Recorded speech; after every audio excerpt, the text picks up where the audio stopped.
Hi, this is Jacob from Westwind Moto, and today we're going to install our Westwind Moto luggage rack on the Kove 800X.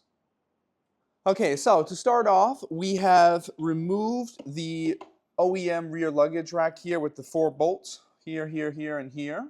So now we're going to pre-assemble our side rack here using these 2 screws. We slip them through the holes like so, line them up, flip it over, and then thread these 2 nuts on.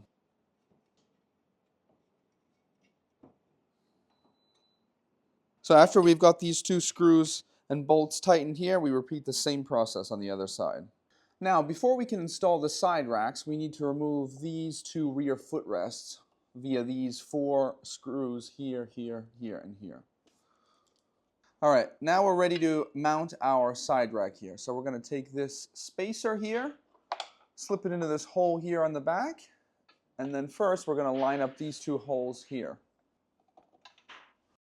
So we first thread them in by hand to avoid any cross threading.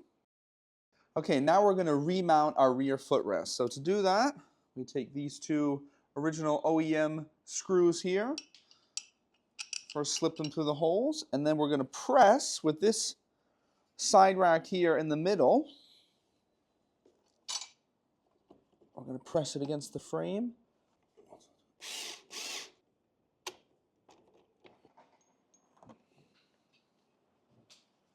All right, now we've got both sides mounted here, and we've left these 2 holes here in the back empty for the time being, as now we're going to install the rear plates. Included with our Westwind Moto luggage rack, we also have this optional rear handle here that is to be installed over these 2 bushings here, like so. It's important to note that if you do choose to install this strap handle here, that it should be done before you install the rear plate with the screws here, otherwise you won't be able to slip it on. Now to assemble the rear plates, we're going to take one of the 4 bevel-headed screws and slip them through, like so.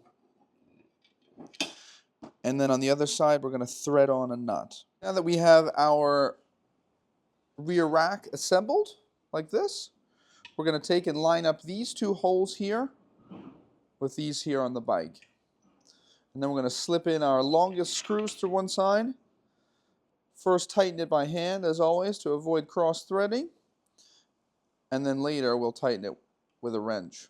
All right, now that we have these 2 bolts installed, we're going to go and install the rear one. So we take the shorter version here with a corresponding nut, slip it through, and thread it on like so.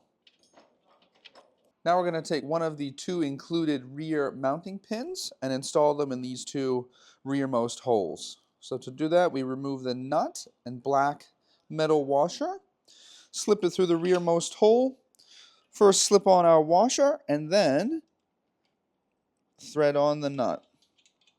And then we're going to repeat that process on the other side.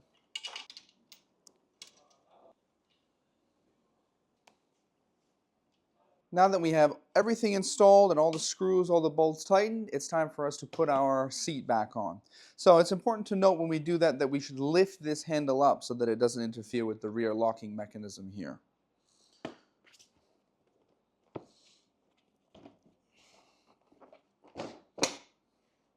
And there we go.